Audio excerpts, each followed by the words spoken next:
Avant de commencer, je tiens à remercier le bureau de la FNAPAT de m'avoir convié à participer à cette session d'oncologie. On va parler de l'association chirurgie et immunothérapie. On va voir un petit peu ce qu'on peut faire et ce que nous a permis de faire l'immunothérapie, l'introduction de l'immunothérapie dans le traitement du cancer bronchique. Donc je ne vais pas trop tarder parce que probablement Madame Reiss elle a parlé de tout ça, tout ce qui est statistique. Donc vous savez très bien que le cancer du poumon c'est un cancer qui tue le plus dans le monde, si je peux dire ça. C'est le premier cancer chez l'homme. Bientôt ça va être le premier cancer chez la femme. Donc après 10 ans à peu près, on aura ça. Maintenant c'est le premier cancer de la femme en Amérique et bientôt en Europe. Et on va suivre par la suite. Voilà, je passe sur le plan statistique. Je voulais juste mettre le point. Ce sont des statistiques marocaines. C'est les dernières statistiques qui ont été publiées. On va voir, tout en haut, on va voir, on a le cancer du sang. Et en deuxième, on a le cancer du poumon. C'est juste une petite précision. L'incidence du cancer du poumon par an chez l'homme, c'est 7000 nouveaux cas à peu près. Le problème, c'est le décès par an, c'est 6500. Donc, ça montre quoi? Ça montre la létalité du cancer. Alors que le cancer du sang, si on peut dire, c'est 11 000 cas par an. Et le décès, c'est combien? C'est 3 000 par an. Ça veut dire le premier cancer, le plus dangereux, c'est le cancer du sang, du poumon, pardon. Donc, ce sont des statistiques marocaines, mais ce sont des statistiques qui sont totalement biaisées, parce qu'ils se basent sur deux registres, Casa et Rabat. Alors, tout le registre du Maroc, Marrakech Sud, on n'a pas malheureusement. Donc tout l'intérêt de faire le nécessaire pour avoir un registre qui couvre un petit peu tout le sud du Maroc. Et vous savez que Marrakech Sud, ça couvre plus de la moitié du Maroc. Le tableau, on sait très bien qu'il y a, en grosso modo, localisé, localement avancé et métastatique. On va insister un petit peu au début sur le localisé. Et heureusement qu'il y a la chirurgie. Parce que la chirurgie est indiquée dans les stades 1 et 2. Et vous savez très bien que les statistiques, la survie à 5 ans, qui est la meilleure, c'est le stade 1 et 2. Et c'est grâce à la chirurgie et pas autre chose. Les autres stades, malheureusement, le pourcentage de survie à 5 ans, il est presque médiocre. Donc d'où l'intérêt d'avoir un petit peu, de pousser vers le diagnostic des stades 1 et 2 plutôt que de 3 et 4. Et sinon, pourquoi pas, rendre les 3 et 4, les améliorer à un stade 1 et 2. On va voir comment. Alors, comment peut-on diminuer cette mortalité? Premièrement, le tabagisme. On sait très bien que la première cause du cancer des poumons, c'est le tabac. Mais malheureusement, vous savez mieux que moi, les pneumologues, et ça très mieux que moi, que malgré les efforts, malgré les lois anti-tabac, l'incidence du tabagisme par an n'a pas diminué. Si je peux dire, il a progressé. Deuxièmement, le dépistage. Le dépistage, on va en parler plusieurs fois, mais malheureusement, avec tout le respect que je dois à nos amis français, le dépistage, malheureusement, on suit le modèle français. Et je dis malheureusement pourquoi? Parce que maintenant les Américains, ils indiquent le dépistage de manière systématique, et ça depuis une dizaine d'années après l'étude Nelson et après l'étude qu'ils ont fait. Les Français maintenant, ils font quoi? Ils vont commencer leur étude, et après 10 ans, ils vont avoir quand même la certitude que le dépistage, ça sert à diminuer la mortalité des cancers, parce que le dépistage, ça nous amène à diagnostiquer plus de 1 et 2 et moins de 3 et 4. Ça veut dire que la mortalité à 5 ans va diminuer grâce à le dépistage. Vous savez très bien que nos amis français vont débattre, et puis débattre, et puis débattre, et puis ils vont avoir la conclusion. Alors, les tumeurs. Les tumeurs, maintenant on va attaquer les tumeurs localisées, 1 et 2. L'association immuno et chirurgie. Alors, je passe sur le dépistage. Juste malheureusement, le plan national maintenant qui couvre depuis de 2020 à 2029, donc on va perdre 10 ans. Il ne parle pas un mot, ni de diagnostic précoce, ni de dépistage du cancer du poumon. Il parle de deux dépistages, dépistage de sang et dépistage de col utérin. Alors, là on va parler de la résicabilité du cancer localisé, 1 et 2. Plusieurs études ont été faites dans l'association, c'est juste pour vous expliquer, l'association immunothérapie et chirurgie. Est-ce que ça va améliorer un petit peu la survie à 5 ans? Plusieurs études ont été faites, soit en monothérapie, ça veut dire on donne juste l'immunothérapie et puis on opère, soit association chimio-immunothérapie et puis on opère. On va voir c'est quoi la meilleure? Je vous donne un cas clinique, donc c'est un patient qui présente une tumeur iléale gauche, qui a un contact un petit peu intime avec le péricarde, qu'on voit ici. Et la tumeur a été classée T3, N0, M0. Suspicion d'envahissement péricardique. Le patient a reçu 4 cycles de Pembro en adjuvant. On va voir l'évolution des choses. Vous voyez très bien la tumeur qui était ici. Il a fortement diminué de volume. L'envahissement péricardique, ou bien le contact péricardique, on n'a plus que rien. Et le patient a pu bénéficier d'une manière certaine d'une lobectomie supérieure gauche plus que rage ganglionnaire radicale. C'est juste que l'immunothérapie en adjuvant, ça améliore, ça aide les chirurgiens à réséquer correctement la tumeur. Plusieurs études ont été faites dans ce sens, et notamment l'étude Princess, qui attaque un petit peu l'athéso en adjuvant, l'athésolizumab. Vous savez très bien que l'athéso maintenant, il a l'AMM au Maroc, mais en métastatique. Donc c'est une étude qui a donné, qui a colligé 30 patients. Donc ils ont eu une injection de l'athéso. 3 week-ends après, ils ont bénéficié d'une chirurgie et puis d'un traitement plus ou moins traitement adjuvant. Pour vous expliquer un petit peu c'est quoi la réponse pathologique complète et la réponse pathologique majeure. Ça, les oncologues, ils savent très bien. Lorsqu'on donne un traitement adjuvant, on opère, on enlève le lobe. On envoie le lobe à un anatomopathologiste. L'anatomopathologiste, il ouvre le lobe. Lorsqu'il ne trouve aucune cellule tumorale résiduelle, ça veut dire c'est une réponse pathologique complète. Lorsqu'il trouve moins de 10%, ça veut dire que c'est une réponse pathologique majeure. Et ça, c'est très important pour voir un petit peu l'impact de tout ce qui est traitement adjuvant. Une autre étude qui a comparé la niveau par rapport à l'athéso. Et la niveau, ils ont trouvé que nivolumab, il donne plus de réponses pathologiques majeures que l'athésolizumab. Un autre cas clinique, patient de 62 ans, carcinome épidermide de lobe supérieur gauche, qui présente cette tumeur-là, au niveau de lobe supérieur gauche, en contact avec la voie descendante, ici. Le PET scan. Le PET scan, on trouve quoi? On trouve des adénopathies qui sont susclaviculaires, qui fixent, des adénopathies latérales hautes, la tumeur est fixe, et des adénopathies hilaires. Donc c'est un T2A, N3, parce que les adénopathies susclaviculaires, un M0. Est-ce qu'on opère? On n'opère pas parce que c'est un N3. D'accord? Comment on va rendre ce patient inopérable vers le côté opérable? Avec un PD-L1 à 60%. Donc le patient a bénéficié de 2 cycles carbo-paclitaxel plus pembrolizumab. On va voir l'évolution. La tumeur était ici, donc presque on n'a pas de tumeur. Le patient a bénéficié, donc on l'a rendu en N3 vers un 1 ou un 0. Donc on a réalisé une lobectomie supérieure gauche plus curage ganglionnaire. Et à la patte, c'est une réponse pathologique complète. Ça veut dire que lorsqu'on ouvre le lobe, on ne trouve pas de tumeur. La fameuse étude qui a un petit peu poussé vers l'AMM, ça va l'AMM, l'autorisation, c'est pas la nôtre, mais l'autorisation de donner l'immunothérapie en adjuvante, c'est celle-là, c'est la Checkmate 816, donc il a donné quoi? Donc on a colligé les patients, c'est 1P à 3A, en 2 bras. Le premier bras, l'immunothérapie plus chimiothérapie. Et la deuxième bras, chimiothérapie. Donc tous les deux en adjuvant. Et après, on opère. Et après, un traitement adjuvant, on va voir les résultats. Ils ont trouvé quoi? Ils ont trouvé que la réponse pathologique majeure, ça veut dire moins de 10% des cellules qui restent dans le lobe réséqué, elle est nettement meilleure dans le bras immunothérapie, chimiothérapie, en adjuvant, par rapport à la chimiothérapie seule. La réponse pathologique majeure, ça veut dire qu'on ne trouve aucune cellule dans le lobe. Elle est meilleure dans le bras chimiothérapie associée à l'immunothérapie par rapport à la chimiothérapie non adjuvante. Aussi, on résèque moins de parenchyme pulmonaire, moins de pneumonectomie, résection complète, plus abondante et plus significative dans le premier bras.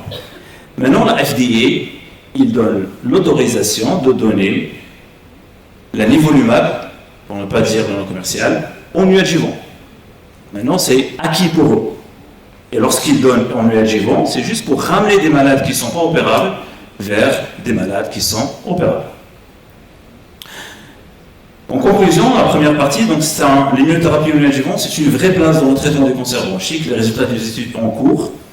Et la chimio-immunothérapie en adjuvant, c'est beaucoup mieux que juste l'immunothérapie seule en adjuvant.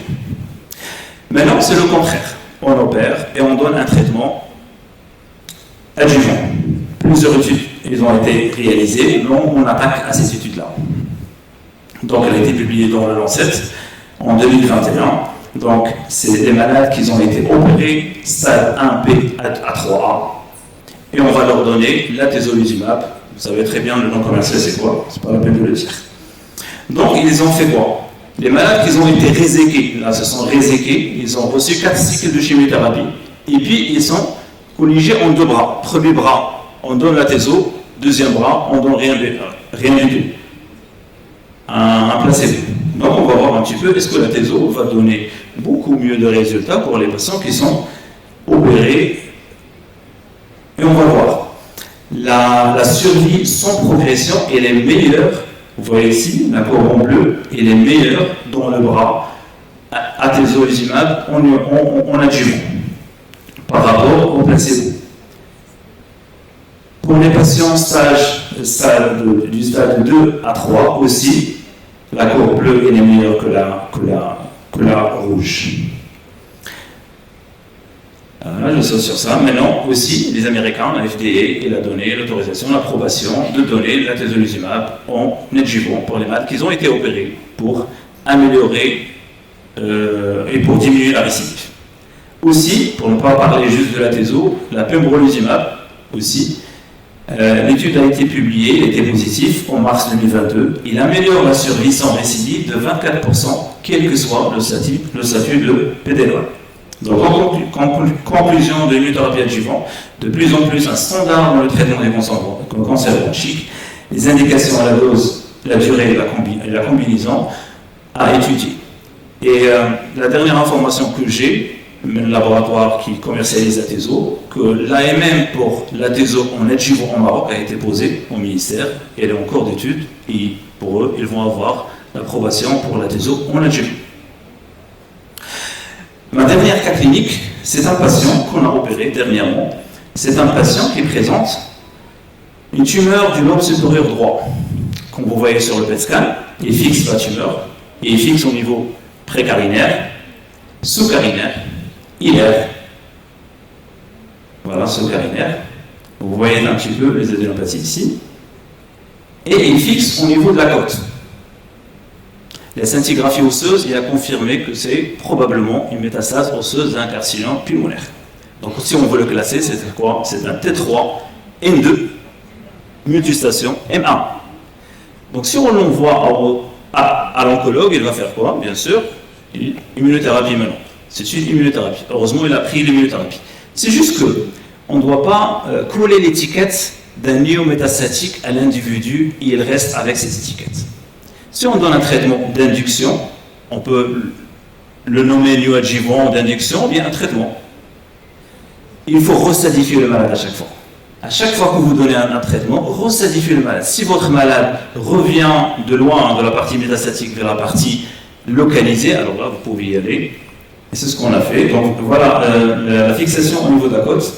Ici, le malade a pris l'atezolizumab plus chimiothérapie. PET scan de contrôle. C'est la seule tumeur qui fixe. Les adénopathies ne fixent plus. La côte ne fixe plus. Vous allez me dire, comment vous allez savoir que les adénopathies, même s'ils ne fixent plus, pourquoi ils ne sont pas métastatiques? Alors, on a vérifié quand même par une médiastinoscopie, et on fait une vidéomédiastinoscopie élargie. Ça veut dire qu'on enlève tout ce qui est de R, 4R, 7, sous-carinaire. Et lorsqu'on a eu le résultat que c'est négatif, on a refait la scintigraphie osseuse au niveau de la côte. Disparition, il n'y a plus rien. Donc on a quoi? On a juste la tumeur qui fixe au niveau du poumon. On restadifie notre malade. Lorsqu'on a restadifié, c'est un T2 N0 M0. Le patient, il a bénéficié d'une lobectomie supérieure droite, curage ganglionnaire radical et un PET scan à 6 mois de contrôle, il était négatif. La scintigraphie aussi elle est restée négative. Donc en conclusion, la stratégie thérapeutique sont établies en réunion, bien sûr, RCP, là on n'opère pas nous seuls, on ne prend pas le malade. On discute avec les oncologues, nos radiothérapeutes et nos pneumologues. Et on prend une décision commune. Le patient, dans les dossiers étaient présentés au RCP avaient une survie augmentée, ça ce sont les études qui le disent, et une amélioration de leur qualité de vie. Et le message que je veux transmettre aujourd'hui, c'est la seule phrase qu'il faut resadifier votre malade à chaque fois que vous donnez un traitement. Vous pouvez le nommer comme vous voulez, mais il faut resadifier le malade à chaque fois que vous donnez un traitement, qu'il soit chimiothérapie, qu'il soit immunothérapie. Et merci beaucoup. Alors, ma question, c'est surtout pour le professeur Raïs. Alors, pour l'immunothérapie, on dit qu'il y a quand même 50% de répondeurs et de non-répondeurs. Est-ce qu'il y a des critères pour savoir quels sont les malades qui vont répondre à l'immuno ou pas? Et puis, est-ce qu'il y a des cas familiaux?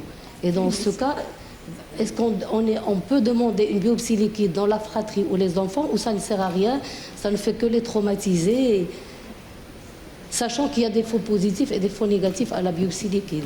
Merci. Moi, je vais répondre à la première question par rapport à l'immunothérapie. Si je peux rapprocher votre micro. C'est bon? Je prends un autre. Alors, vous entendez? Voilà. Oui. Alors, pour l'immunothérapie, c'est les facteurs. Il y a des facteurs qui sont cliniques, des facteurs biologiques et des facteurs de prise médicamenteuse dont j'ai parlé. Alors, les facteurs cliniques, c'est surtout les patients qui ne sont pas immunothérapie seule. Immunothérapie, c'est-à-dire les patients qui ne sont pas en très mauvais état général, qui sont oligométastatiques, une maladie pas très agressive, et qui ont un PDL1 généralement qui est supérieur à 50%. Ça, c'est le facteur majeur sur lequel on base, et qui ont un état général qui est conservé. Généralement PS 0,1, mais maintenant, on peut tester chez des patients OMS2, on a vu qu'il y a des améliorations. Et puis, il y a les patients tabagiques. Comme j'ai dit, c'est vraiment l'un des critères essentiels, c'est que les patients étaient tabagiques initialement. Et puis, récemment, on a développé quelques marqueurs de non-réponse.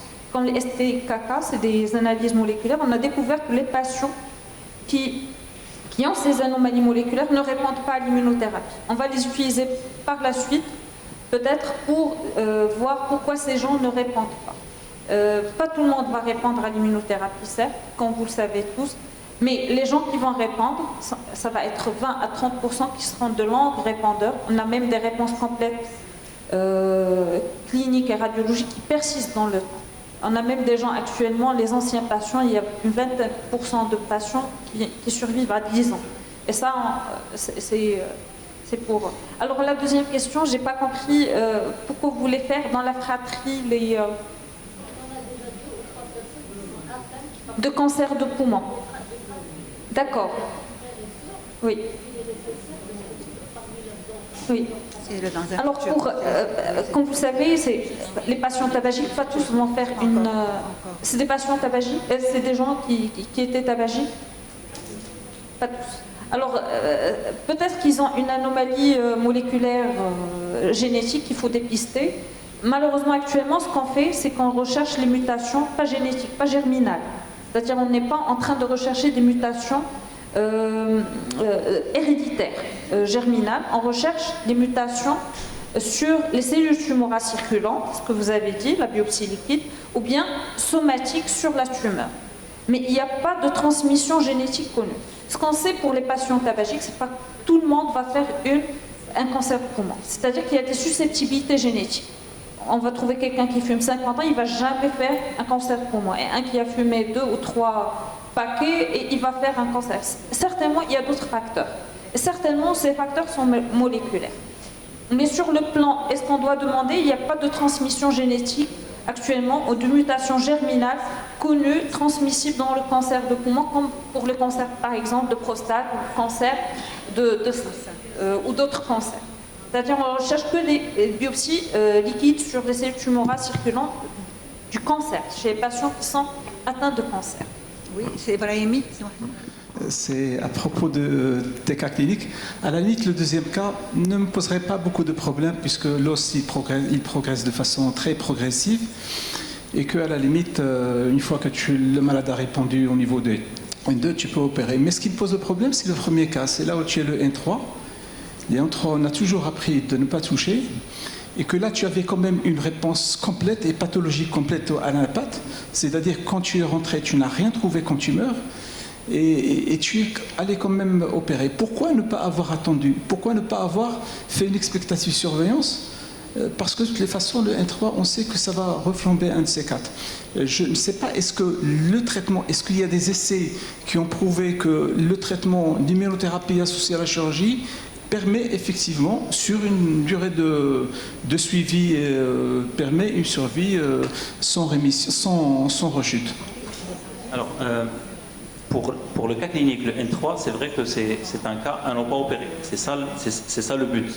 C'est de ramener des cas qui sont inopérables au début, mais lorsque vous donnez un traitement d'induction, on restadifie notre main. Si c'est un N3 qui revient à N0, et lorsque vous dites que la réponse pathologique complète, on ne pourra pas l'avoir comme ça. La réponse pathologique complète, on l'a que si on résèque le lobe. Qu'on sera sûr, est-ce que c'est une réponse pathologique complète, ou bien majeure, ou bien non. Donc on sera sûr dans aucun cas que la réponse elle est complète, que si on enlève le lobe, même si le PET est négatif sur la tumeur initiale. Donc on a donné les essais que j'ai expliqués pour le traitement adjuvant.